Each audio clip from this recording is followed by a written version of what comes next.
You're tuned in to the MtG Cable cast, where they cover Magic, the Gathering Finance. All right? You don't know about it? You're tuned in right now and get ready to learn some shit. Buckle your seat belts and light a blunt and get ready for the MtG Cable cast. Starring Reptar and Thirsty, them onion head motherfuckers. Alrighty, guys, welcome to the newest episode of the Cabal Cast. This one, a little bit out there, kind of. Wizards obviously announced their digital-only format, Alchemy. And this episode is about what that means specifically as it relates to Standard and somewhat broader in terms of play, how this changes things. If we think it does impact financial values, if it doesn't, whatever, that's what we're covering today. So let's get started. So Alchemy, for those of you who don't know, is basically WotC's retort to the Hearthstone model of rebalancing cards. So instead of banning them in Standard, a couple of weeks after each set release, cards will be rebalanced, start to be rebalanced, and they will release Alchemy-specific packs for a set, and now you have a brand new format to play on Arena. This adds to the slate of Draft, Standard, and Historic that already exist on Arena. You have Alchemy. And this creates this interesting look for the game right now, which is if these sets are going to, the standard sets, when they're released, are going to be able to live and breathe on Arena, and you give them a couple of weeks for content creators and people to really get in there and draft, then you release your Alchemy packs to create this brand new format. What exactly are you going to be doing with Standard on Arena? Alchemy is not a Moto format, and I just don't know anybody that plays Standard on Moto, so we can just kind of forget about that for now. But what's the support for Standard going to look like? Alchemy cannot be played in paper because there are digital-only cards, and the rebalancing that we talked about. So who's left to handle Standard? Right now, from what we can see, it's the LGS. That's it. Yeah, there's no big series. You know, Star City, Modern, Legacy, Pioneer, good for them. NRG had some events scheduled. They postponed some of them, but even the events that have not been postponed, none of them are Standard. They're Alchemy and Historic. Yeah. For Arena, and then their paper events are Modern and Legacy. Right? Yeah. It's the LGS at that point. And that's, bad for play as well as finance, because, all right, we're expecting you now then, singles are coming in from drafts and pack sales? Maybe. And there's also this Players' Championship that's coming up, a $450,000 event. And it's announced that March 11th through 13th, 8 rounds of Historic, 7 rounds of Alchemy. This is not a Standard event. No. There's some other hoo-ha on the back end, like this is an Alchemy event for Neon Dynasty weeks before we get the new packs for Alchemy for Neon Dynasty. So it won't be the same format, but WotC's pulled that trick before. That's not new. It is the fact that it looks like WotC is not even looking to celebrate and host a Standard event of reasonable size anymore. Yep. So what do we do with this format? Is it finally dead? Are we finally going to stop seeing a dedicated Standard paper product now? I think this is going to be interesting to me. So obviously, this sucks for paper, right? Like this is awful. This is the darkest possible timeline. I think that Alchemy is, in Hasbro's eyes, the future of Magic. Yeah. They've seen what Hearthstone has done with relatively low overhead, with fluidity and balance on tap constantly. You don't have to deal with 14 months of calling for an Astrolabe ban and Legacy and your community in an uproar before finally all right, cool, we messed up. You don't have to ban 12 cards in Standard and some of them at Common because you have this balancing, and it's going to be, the LGS having to hold the bag on this is bad for Magic, I think, because drafts aren't happening at the LGS. They're happening on Arena. Yep. Because I can sit here naked in my chair if I want to, drafting all day, and it doesn't matter. I don't have to get up and go to a store and deal with all of that hassle. I can literally just sit here with Code Red in one hand, Doritos in the other, and occasionally play a card.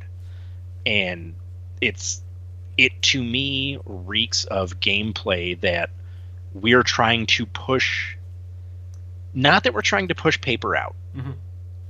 I think Wizards recognizes, if Hasbro doesn't, paper still needs to exist for at least a little bit.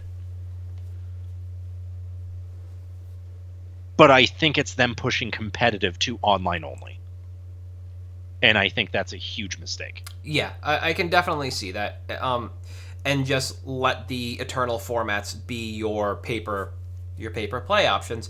And that's perfectly fine. You just need to get cards into the hands of players. So maybe we just finally see a changeover in what standard stock looks like. We have draft sets, we have set boosters. Maybe we'll get actual sets without the draft crap in it at all. And that'd be nice. The other thing is that I was thinking about today before the topic is a lot of what we're seeing from the WotC side of things is before William Huey Jensen actually gets to take over in his new role within WotC as the head of whatever organized play experience or whatever, whatever they call it now. Yeah, whatever they're tasking Huey with. But what we have locked in place are two of the largest event series TOs right now devaluing Standard in Star City and NRG. They have the ability to hold Standard events. Absolutely. From everything I've heard, asking people to play Pioneer in paper is less about can I find the cards and more about who wants to play a format they have no experience with because it's a Moto format and it's not modern. And while that seems to be a hurdle they're willing to jump over, the fact that they pull all Standard support is really weird, especially when you look back at their history. After they switch over for running their 5K events, their Legacy Vintage 5Ks, which were localized to, generally speaking, the Star City greater area, the Roanoke greater area, they move on to their tour, which is split Legacy / Modern for days 1 and 2, and Standard for day 2. And they've always had a Standard presence up until this new series of events. And I don't really know what's going to happen. No, and I think it's interesting, and it's important that you do say this didn't just happen. Yeah. Right. This was announced a while ago. This was before Huey took over. But it's gonna be like, I am super happy, for what he may be able to do. I'm glad that they got someone in who obviously has a vested interest in how organized play works, right? Yep. But I think the ball may be rolling too far, too late for him to be able to do anything, is my fear. Okay. And that's like, again, I am, for those of you that have watched for any length of time, not exactly the most optimistic about this stuff. Yeah, a little doomsayer here, but yeah. But I am hopeful for what he can do, but it will be fascinating to watch because I firmly believe that, Huey has a chance to turn this around. But if this is the model, if Alchemy is the model that we're going with, organized play as it has existed for the last 20 years, as in what the purpose of it is going to be completely gone. It's not, especially the way coverage has gone. Obviously, it's non-existent at all. Yeah. Kind of a big deal there. And having something like this where it is this at-will format, basically, makes things incredibly difficult, I think. Yeah. But it'll be interesting to see. Yep, absolutely. And I think it's fine. If they kill Standard, I think it's fine. The game can survive without Standard. They've changed their OP model.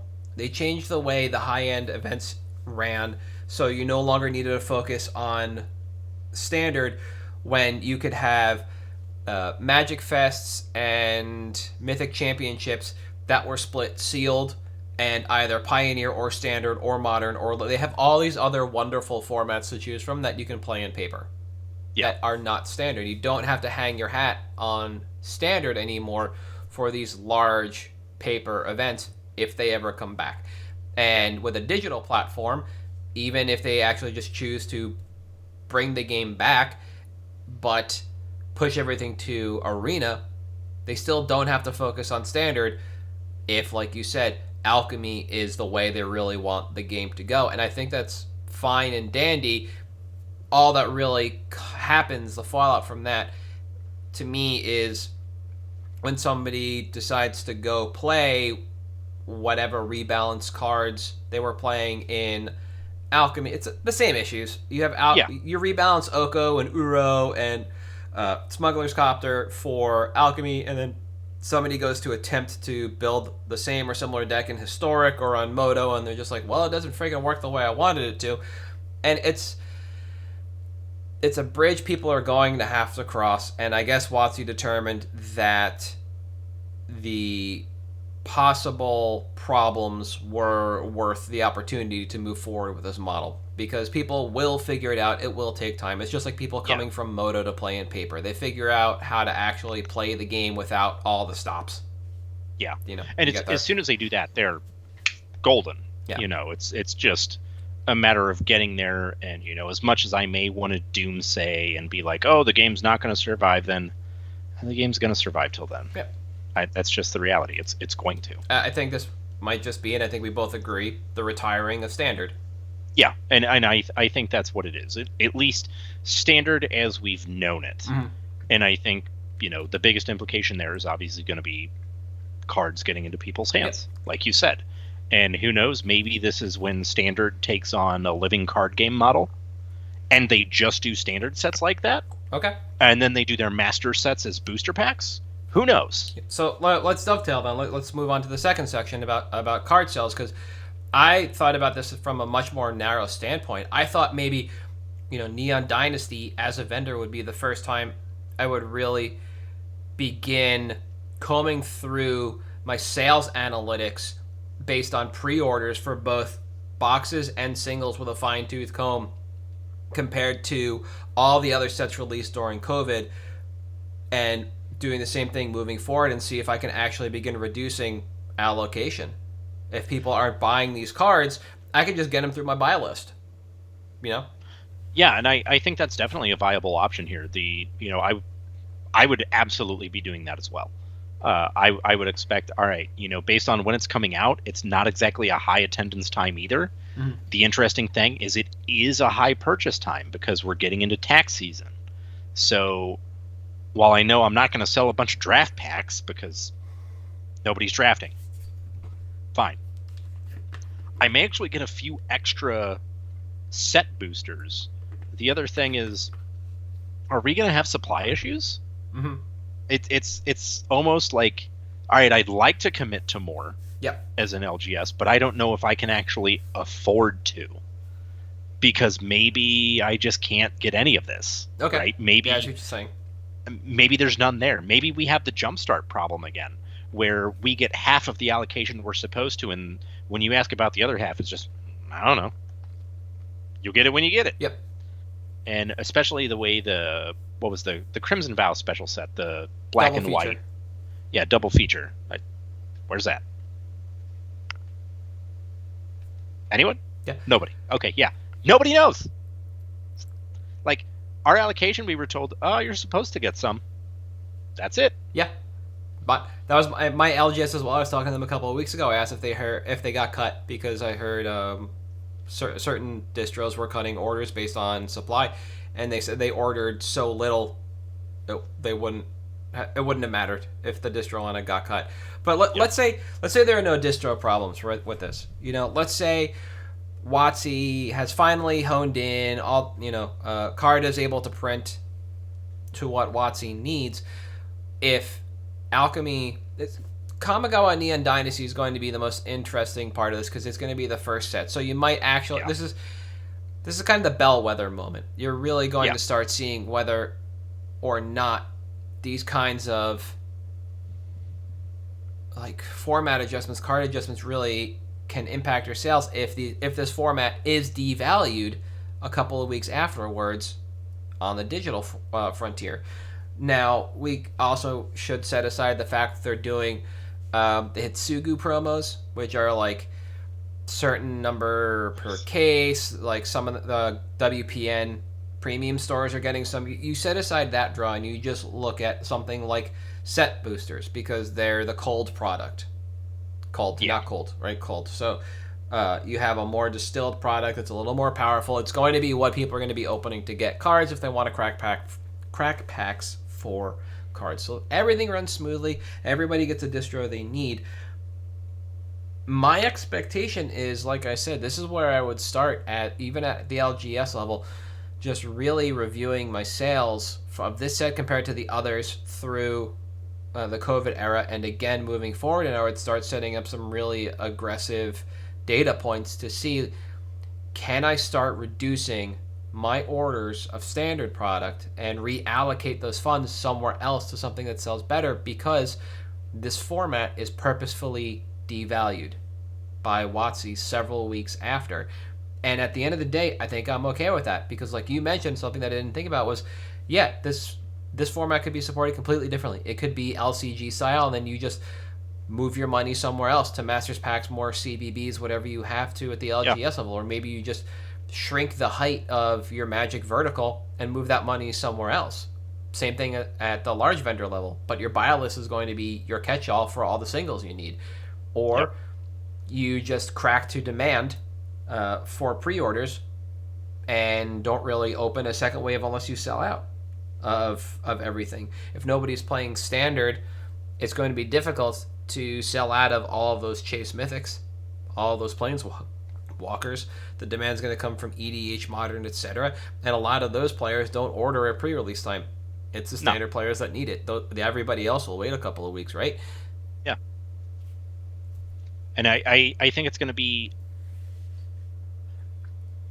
I think this is going to be incredibly interesting because, like you said, this is your moment. This is your case study and what Alchemy's going to do. Because Crimson Vow is our first set. It's our first set, as far as we know, or sorry, Neon Kamigawa. Yep. It's our first set, as far as we know, that is not having distro issues. So far, no issues have been communicated to me about distro allocation. We're supposed to be getting our double feature in a week, I guess, or whatever it is, like the end of January. Mm-hmm. They haven't told us allocation, but they told us ahead of time we would have issues getting that product. Yeah. They have not indicated that at all with Neon Dynasty. And that's why I think this is almost one of those sets where I would, typically pre-release comes, I'm going to overorder, and if I need to cancel it for some reason, okay. No harm, no foul. I don't have to pick up the extra 10 cases. Mm-hmm. I'll just pick up my minimum allocation. This is one where I'd almost rather plan for my minimum allocation, see how that sells, and go from there. Okay. Just because there is, like you said, there's almost that expectation that, like, WotC is deliberately devaluing this. This format, standard in general, there's just no support. And you get, I guess there's the $2,000 challenges? Yeah, the weeklies or whatever they are. Yeah, but as far as I know, they haven't announced any Alchemy events for that, but we'll probably see it after the Neon Dynasty Championships, I bet. Yeah. Where all of a sudden we're just getting slammed with Alchemy events, because I wouldn't expect them, based on how Arena launched and how it ran after it launched, that they would want to immediately hit the ground running with competitive events for Alchemy, mm-hmm. just because it may look bad for them. And it'll be interesting, like you said. I know some larger vendors that are going absolutely ham on Neon Dynasty.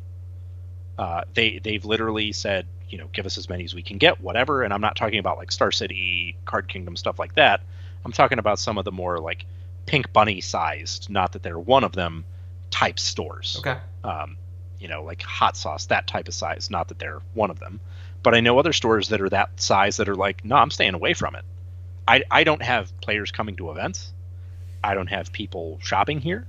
We're just farming our buy list. If we want the cards, we aggressively buy them, like you mentioned. We raise our buy list price. We get them that way, and then we have them to sell. Which is kind of an interesting moment because I don't know if you've ever seen it.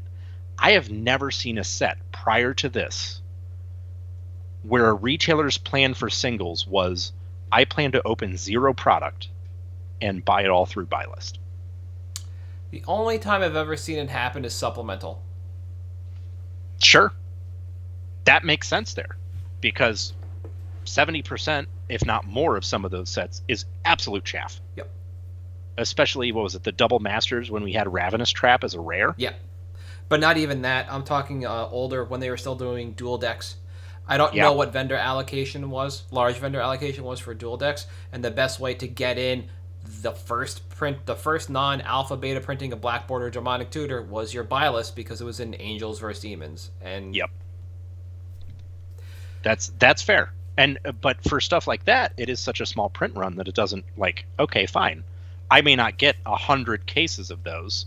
Most LGSs at that time that I was working with were getting 4 to 6 cases, and that was it. Yeah. You sell them out, boom, they're gone. Well, I need Demonic Tutors. Yep. So, 4 week.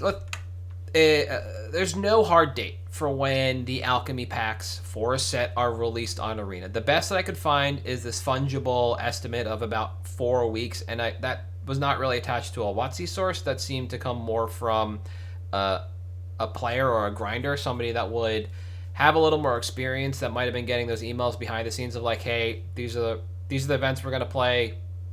We're going to pay you X amount for the year, like that kind of player. 4 weeks after a set release, have you placed your second wave of orders from distro? Yes. So you've placed them already? Yeah. Okay. Yeah, basically, what I've typically done in the past is pre-release weekend happens. Cool. We're going to have, like, our pre-order quantity before pre-release weekend. Pre-release weekend happens, we get a bunch more pre-orders. Yep. Great. Release weekend hits. I have upped my quantity since pre-release to allocate for the extra boxes. How many do I sell through by Monday? Monday, I'm making that order. Okay. Based on, all right, how much have I gone through? Does this really matter? Yeah, sure. Let's go ahead and do this. So that's wave 2, and then you'll continue to order from there and re-up. Yeah. And we're still in printing wave 2 at that point in time, right? The third wave is like 6+ months out or whatever. Yeah, 3 to 6 months is usually when it starts hitting your distro. Okay. So you're able to fine-tune your numbers from there, and you can add or subtract from your orders the entire time, and then eventually flip the switch one way or another. Continue ordering or just trickle it down to nothing over time. Yeah. Now, if Alchemy doesn't take off, this is all just kind of moot. As long as somebody somewhere supports Standard. Right now at the LGS level, if nobody's playing Standard, do you even bother bringing in set boosters, or do you look more for like the draft booster side of things? So I have had more luck selling set boosters than I have draft. Okay. And that's as far as like selling as a box, I should say. Selling packs, it's generally been whatever I have available. Mm-hmm. All right, do you have draft boosters this week? Cool. I just want to crack a pack and see what I get. I don't care what it is. But when I have people that come in for boxes because they're looking to crack them for the singles they need or whatever, I never sell draft boosters that way. It's always set boosters. Or collector's boosters, obviously, is generally the preference. Yep, which makes sense. Yeah. And I guess this is also a point to address, but not one I really gave a lot of thought, was with the way everything's shaping up, and if we do lose Standard events, the opportunity or really need for a backpacker to grind Standard cards at any point in time seems pretty loose. Yeah, I feel like it goes to almost Kaladesh Standard was the last time I can really remember this. And it was like, what are the 4 cards in Standard I actually care about? Yep. And obviously your masterpieces. But it was literally just those 4 cards. Great. Ignore the rest. Yeah. What are the 4 or 5 cards that I care about? Is there anything like that? Are there chase cards? Are there cards in the collector boosters, extended art, alt art, whatever? And just care about those and just ignore the rest. And I think a lot of times, as was the case with Kaladesh, you cared about, or that entire block, Panharmonicon, Paradox Engine, Chandra. Okay, those all see play in Eternal formats. One of them saw play in Standard and Chandra. Mm-hmm. The rest was just Eternal stuff. So I think it's, it goes back to what we've been harping on for, it seems like ages at this point, EDH, EDH, EDH, EDH. That's all you want. Just your Eternal staples and Standard sets. And I think it goes back to, basically, long-winded way of saying you are absolutely right. I think you ignore Standard completely. Yeah, so you just go back to, set up your own buy list, farm buy lists, farm TCG player, pick up what you need, and move it around. The backpacker can just basically, essentially, ignore Standard. If it's not being played at the LGS level, it's not being supported at SCG events, at NRG or Card Kingdom, wherever you are that's holding events. There's no reason for that backpacker to care. Bother with any of it, yeah. Not at all. It's interesting to think about. I think this is the first time where you've been able to say that, where the backpacker can just say, F it, I don't care about. Yeah. Why should I bother with this? Cool. Yeah. See ya. And I think it's interesting because it kind of, I feel like this type of economy in Magic favors a backpacker mentality of what are the 5 things I care about? Ignore the rest. Mm-hmm. And I think that's a great opportunity that Alchemy presents is, all right, if you were already operating in this space, you had that mindset and you were making it profitable, now your ability to do that can make it more profitable and better for you. Okay. So I think it's, I've been using these skills. I guess I can continue to use them more profitably than I did before. Yeah, when you can knock out an entire format and say, I don't have to pay attention to a damn thing that applies to this format. I can just focus on what I need from this set for EDH and Eternal. Yeah. Yep. It's a lot easier to work that way. For sure. And I think that's really it as far as I had about Alchemy on the whole. The more I read and the more I went through it, the more, I don't know, it just kind of hit differently today than it did the last few years, because it just seemed like, we talked about earlier on, the end of an era, essentially. This could really signal the end of paper Standard, which is something I've interacted with for the better half of, I'm looking now, almost 2 decades. Yeah, exactly. It feels weird because it used to be you started with Draft and then played Standard, and that was how you got into Magic. And it looks like they may just be comfortable saying, forget about paper. See ya. Yeah. Don't bother. Draft. That's it. Yeah. Just feels weird. Draft in whatever formats are currently available on Arena. If you want to go play something older with a little more mystique, you got to go to Moto. Yep. Yeah. And we'll see how that goes after they farmed it out to another org. So hopefully better. I mean, it can't possibly get worse, right? Yeah. No. Looks at 20 years of Magic history and realizes it can absolutely get worse. Yeah. Yeah. So probably will. Move on to picks. Let's do it. All right, I'm gonna go first because I've got a constructed pick this week. So. Were you okay? Yeah. Right. I had to spend a lot of time trying to figure out how this one worked for EDH, because I've played it before and it worked well. Not great, but well. So with the event series coming up that we talked about, Star City and NRG, Card Kingdom, it's running their own independent events, their FNMs essentially. Pioneer picking up because you have these events coming around. They're still firing on Moto. It's getting a little more visibility now thanks to a lot of this push, despite the fact that I'm pretty sure the format will die if WotC does not support it in some way, shape, or form. I think this is just kind of a death knell. Yeah. But that doesn't mean we still can't make hay when the sun shines, because Lotus Field does play in EDH. So right now, Lotus Field at a historic, almost historic low. A historic rope is definitely for sure. No pun intended. And what we're looking at is basically a card that is recovering from the market side of things after its challenger deck printing. So we just got, no, I say just, it happened a while ago. We got 4 Pioneer decks. The Spirit one, the Lotus Field one, Green-Black Constrictor, and a red deck that nobody really seems to care about because it doesn't have Arclight Phoenix in it. So we're looking at basically a cornerstone for the Pioneer format. And what really stuck with me about this card is the fact that CK is buying a ton of them for a card that was just reprinted, and they're buying more today than they were yesterday. Small amount, but more.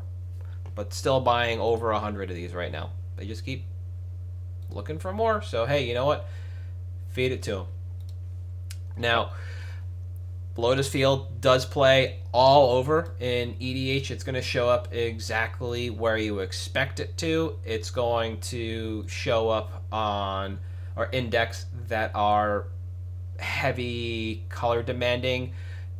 From a monocolor standpoint, it's going to show up in decks that see a lot of land utility and like Lord Windgrace, Gitrog Monster, and Muldrotha, and then it shows up in Arkalos, which is basically Amulet of Vigor on a creature. And a lot of these can turn the downside of sacrificing those lands into an upside. So it's great. And the one note I have here, having played both Lotus Field and Lotus Vale in the same deck in EDH, is that Lotus Field might actually be better than Lotus Vale. Yeah. So straight up, we're looking at an M20 card that is possibly better than its reserveless counterpart. Frightening, I know.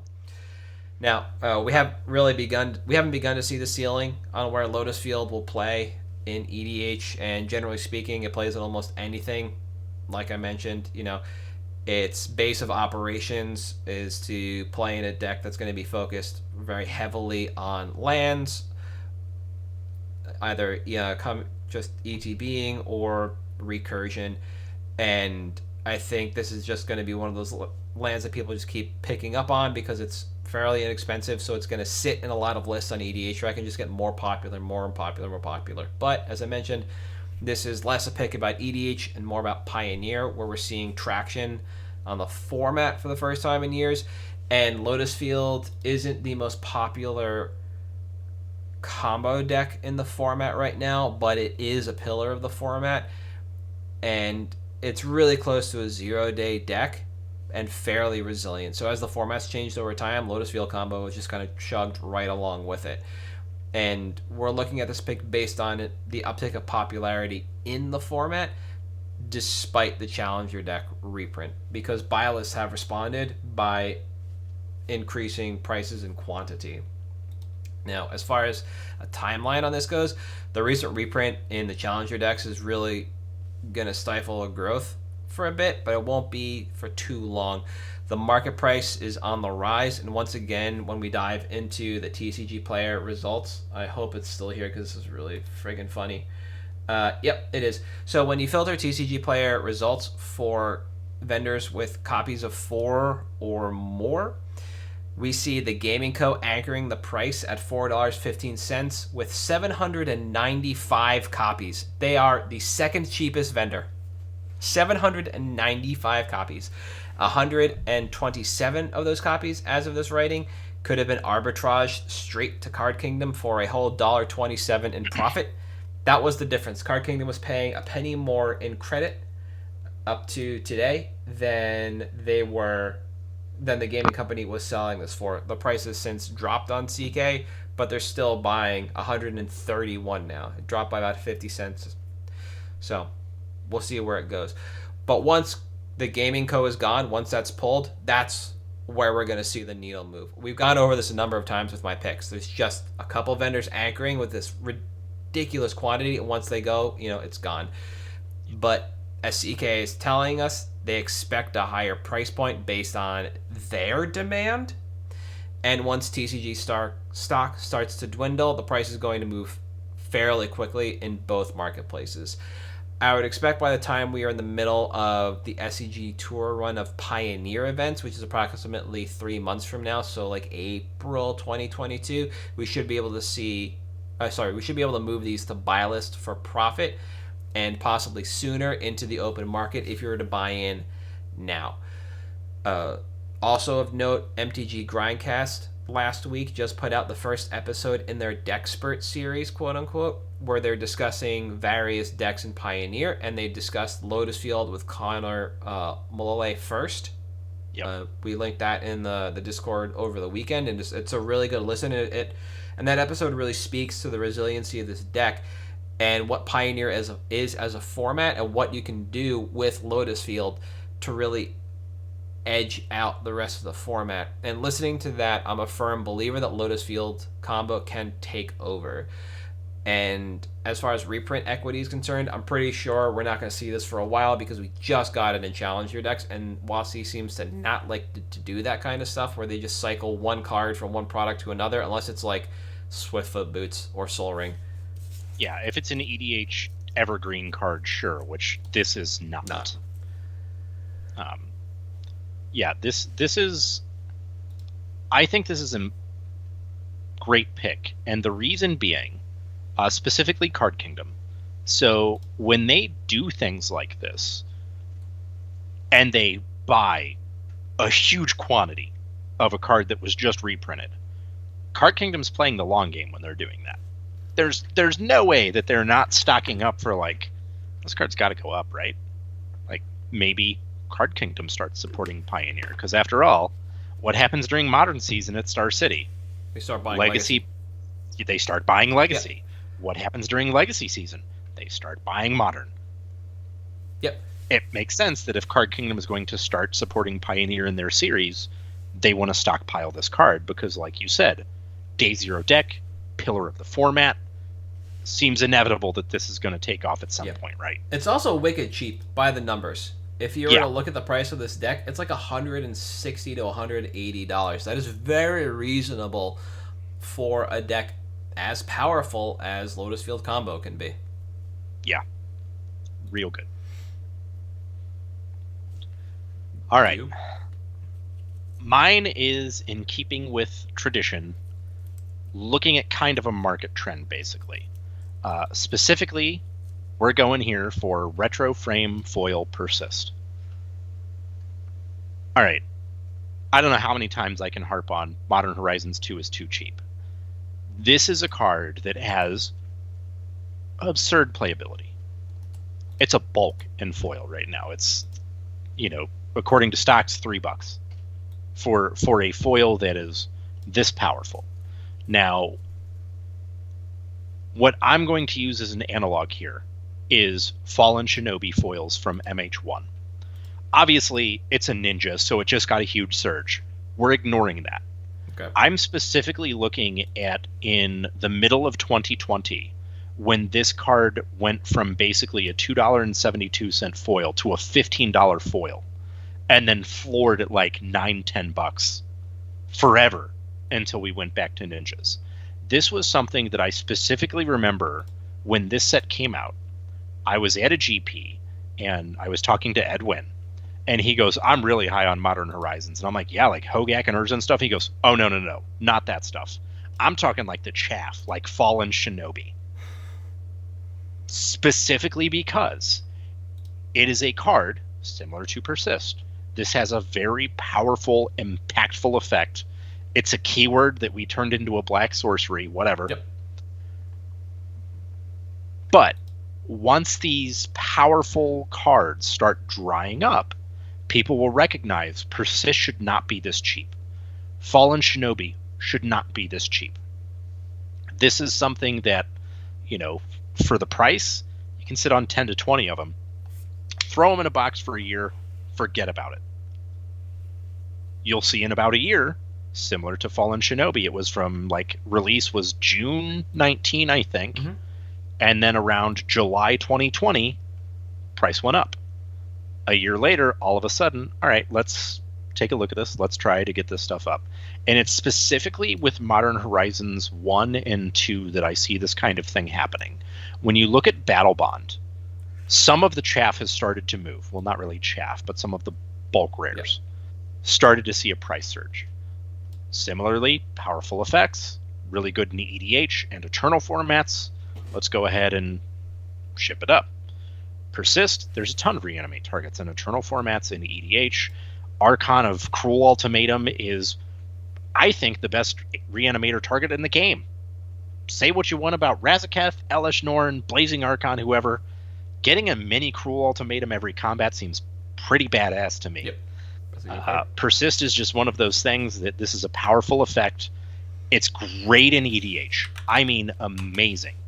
Because you don't have enough reanimate effects for a 100-card singleton format. I'm sorry, you just don't. You can never have too many. And foil retro frame, I think, is going to be the way to go. Mm-hmm. Obviously, sketch foil, sure, whatever. This was more about a market trend to start highlighting what are some of these powerful Modern Horizons cards that are sitting at a floor that is nowhere near what they should be.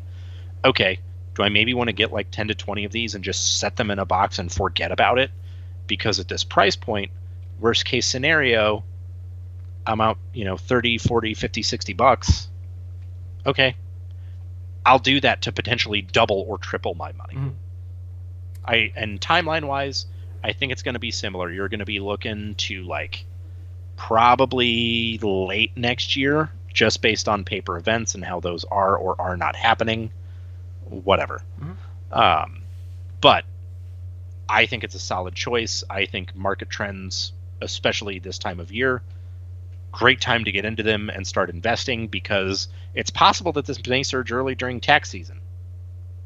Who knows? But I'd say you're looking at like late next year if we start to get a large quantity of paper events. Okay. So, yeah. I like Persist a little more than Fallen Shinobi because Same. There's more going on with the card in the sense that it already has a shell in Modern. Exactly. Esper Reanimator is a deck that did and does play Persist because you can reanimate Archon of Cruelty. That card is just nuts. And Sarah's Emissary. Not a legendary either. Yeah. It gets the best targets for cheaper than Unburial Rites did. And it doesn't matter that you reduce power on this. It's just like Animate Dead. You're not doing anything not degenerate with this card. And when you cast it, you can be pretty sure you're going to take over the game and win after it resolves. So that -1 to power, not the worst drawback. Yeah, exactly, right? And overall, I think this does fit nicely with the upcycling of other Modern Horizons cards that we've been talking about, which is we're really, if we haven't hit the end of the life cycle on this product yet, it's coming screaming up on us, and we're going to see a lot of this stuff starting to move sooner rather than later, and we need to start looking for our inroads to make any kind of profit we can on this before it's all out of reach and unattainable. And I think Persist is yet another really good card that represents that. Yeah. And to your point, I never really thought about it because I play Cedrus as a general, but you're right. You do run short of reanimate effects in your EDH list, and especially if you don't have the ability to go out and buy things like Corpse Dance, whatever that card is now because it's reserve list, I don't know, $1 million, it doesn't matter. You can still reanimate Kiki Jiki and Deadeye Navigator and Zealous Conscripts. Everything you want to combo with, Persist can get. So it deserves the look. If it's not getting it on rec yet, it should. And you'd rather be ahead of all of those curves, especially if something like Esper Reanimator were to ever actually take off. It plays 3 Teferi Time Reveler. How could this deck not be amazing? Like, deck's insane. The format isn't shaped well for it yet because Endurance is still running rampant, a card we picked earlier based on a lot of these similar properties. But the fact that it has a home in a deck that plays some of the most powerful spells in the format that aren't Ragavan just is awesome. Pretty good. Yeah. I think it's great. I think this is a good look. based on the Fallen Shinobi call out is super important, because if you look at that graph, I closed it out and it's hard to see, but if you just track the regular non-foil price on this, that card does nothing. Yeah. It gets the ninja bump, and that's about it. It goes from under $1 to about $2, which is not a lot of wiggle room on buy list, but the foil markup is where you want to be, and I think that call out is super important, that this has to be a foil look. Yeah. And it's one of the few, because typically I'm like, oh, let's pick the basic, and obviously the foils are great. No, this is specifically the foil, because this is a card that I see more of as like a modern and EDH highlight, where it's, all right, these are the people who have their decks, they want them to look pretty, they're going to play them, whatever. And it falls into that neat price point, even if it hits only $10 foil, where, all right, I'll drop $40 on a playset. That's liquid enough. I can afford to do that, no problem. Mm-hmm. But yeah, I think it's long term a very solid pick for sure. Absolutely. And I think that's going to be it for this week, unless there's anything else you want to talk about. Nope, good. Nope. So we are at MTG Cabalcast on Twitter, Patreon, Facebook, and YouTube. If you find the time to review the podcast, or you want to reach out, please always do. We're not farming stars, but we are farming feedback. So anything, just get at us. The audio podcast is on Audible, Stitcher, Spotify, Apple Podcasts, Google Podcasts, iHeartRadio, and I do believe Audible. I am at Halt. I am Reptar on Twitter. You are at Thirsty Sizzler. See you next week.